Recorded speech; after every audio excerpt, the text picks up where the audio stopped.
How deep do your prospective clients have to go to find you on the web? When they do find you, what do they find? SEO. Internet marketing strategy. Bounce rates. Website performance. Cost per click. And social media. Conversion rates. This is Edge of the Web with Aaron Sparks.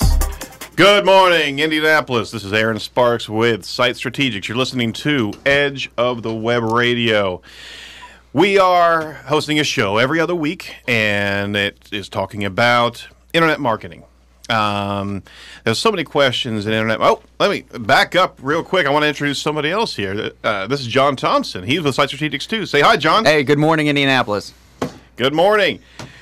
Well, on with what I was saying. Well, you just rudely interrupted me. I tell you what.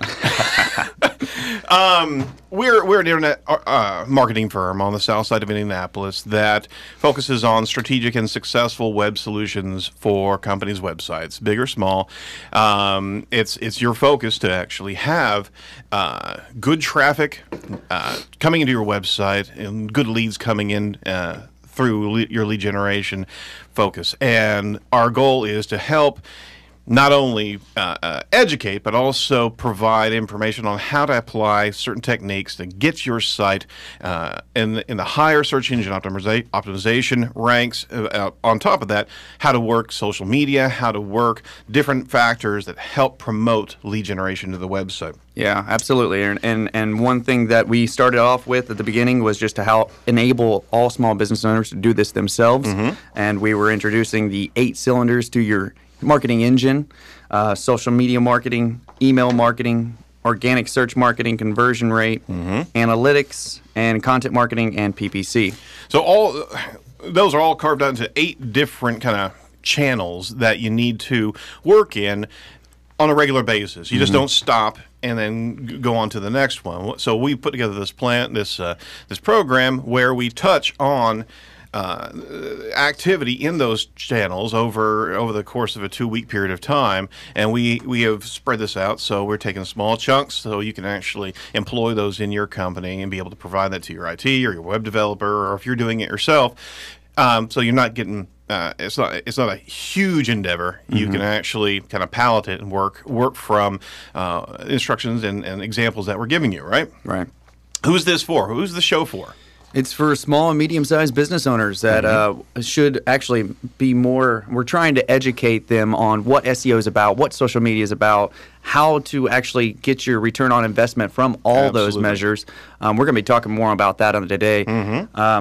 We do SEO consulting at Site Strategics. We also offer social media, link building, and website design services. So you can reach us at sitestrategics.com or phone us locally at 317-882-8500 or our 1-800 number, which is 1-877-SEO for web. And if you don't like translating those letters into numbers, it's 877-736-4932. You can call us throughout the week. We're happy to sit down with you and actually have a free hour consultation to talk about what you've done, do a bit of analysis on the health of your website, and give you some ideas of where you can go to improve your return on investment.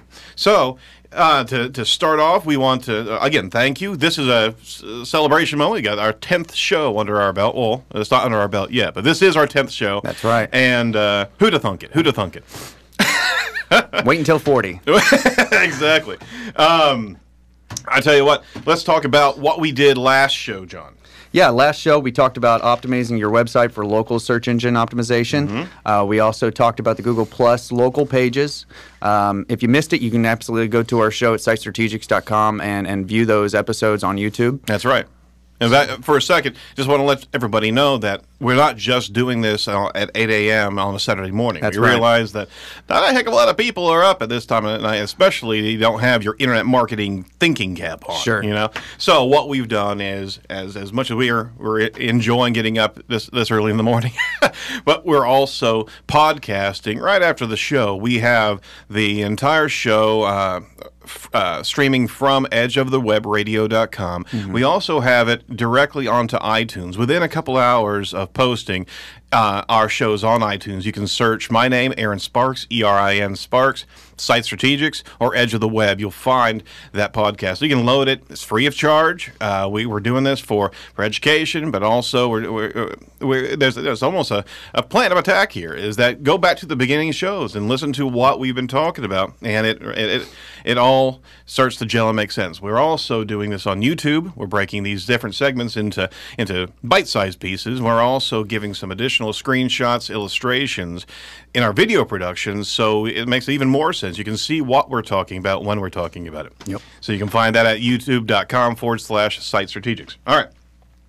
What's coming up on the show? What's coming up on the show? We got some neat things going. We are actually talking about internet marketing news. Every show we're bringing a little bit more information that's pertinent to your business regarding internet marketing. We're also talking about, there's a couple segments that we do that are useful for the business owner. One of these is, honestly, what to ask. If you're hiring an SEO company, we're actually going to provide you questions on what to ask to actually kind of vet out that SEO provider.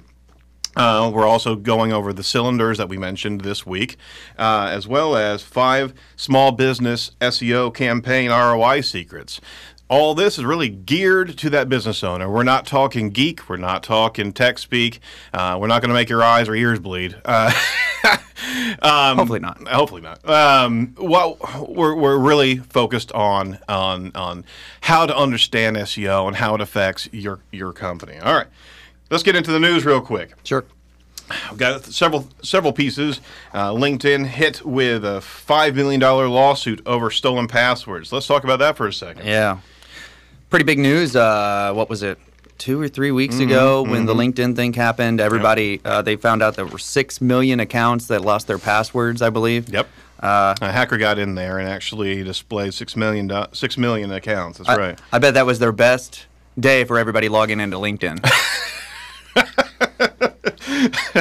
But Yep. they're facing a lawsuit over it now. That's right. And if you haven't changed your password, please do, because those LinkedIn passwords were disclaimed. Now, they did 2 things wrong in how they responded. Is that, I mean, this hacker posted them, and LinkedIn sent emails to all the members whose details were compromised, and asked them to begin a password change process immediately. But shortly after the breach, LinkedIn was criticized for the way it actually handled the security incident, with some of its members complaining that it didn't immediately issue an alert, 1, and 2, they also said that it wasn't as critical as important as it really was. So social media fired up as soon as that happened. Yeah, that's where I found out about it. That's right. Social media grabbed us and said, hey, change your password immediately. So if you haven't done that, if you haven't heard the issue, please do that. But I mean, now there's a lawsuit involved with this, and that goes to something, is that you have to be aware of, as you extend yourself out into social media, as you extend yourself out into all these different tools that you use, everything's password centric. That's right. And it's all web based. Is that you need a good program to be able to manage those. And there's a slew out there. We're not going to recommend any, but the point is that those are assets out there. Your Twitter handle and your Twitter password, your Google Plus login. Pardon me. All these different things are assets, and they could be exploited if some hacker decided to try to barrage your account and see if they could crack the system. So be careful and manage it just like you'd manage the keys to your house. Is you wouldn't throw the door open, and you wouldn't put the keys on the bench, right? I tell you, if you go through the studies, everybody's still using password as the top. Oh, I believe it. Password for accounts. You know, there's a slew of very simple things that could really do you some damage. All right, next news item. That's Facebook. Facebook. We were always talking about Facebook. Yeah. You know that? Unfortunately, it dominates. That's what it's about. Yep. Facebook dominates the web with more homepage integration than Google and Twitter combined. What does that mean to me? Well, they're of the top 10,000 websites on the internet, 24.3% have official Facebook integration. So you're enabling login access with your Facebook credentials on your website, which Facebook encourages everybody to do. Well, they're tracking all that information. They're actually now tethered into your website and the communication of your users. It's something very, very important is that social media has now encroached so much that 20 out of 25% of the top 10,000 websites reviewed have that Facebook like us or log in or find us on Facebook interaction. Is Facebook's social media is not going away, and if anything, you're seeing businesses embrace that more and more, and that's where your presence should be. So this was a neat new study seeing that Facebook's out there at 24%. Google is actually beating Twitter out of for integration in top websites. 10% of the websites actually had the official Twitter widget on their homepage, while 13% displayed the Google plus one button or the share widget.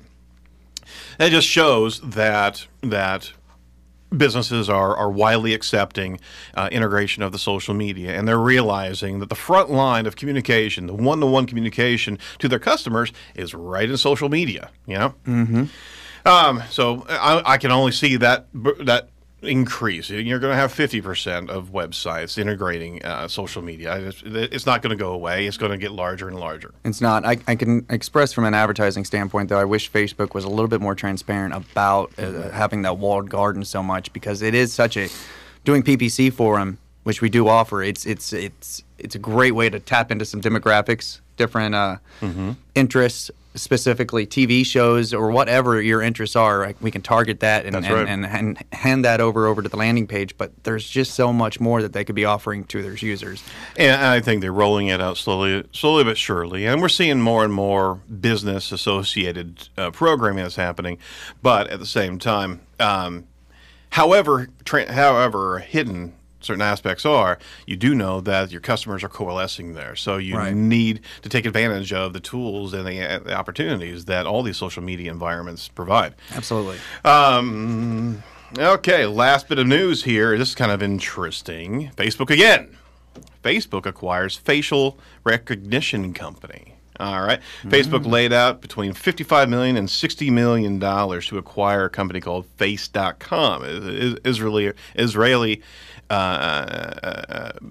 based company that does facial recognition. These moves have some wondering if Facebook is actually building a huge database of faces. Facebook denied that it was actually building this database. The company noted that the technology is not set up to allow anyone to identify anyone else on the social network unless they were already friends with them. Even so, it's worth noting that Face.com supports at least one third-party app that lets Twitter users identify people which they aren't necessarily friends with. That's Celebrity Finder, which helps users find photos of celebrities.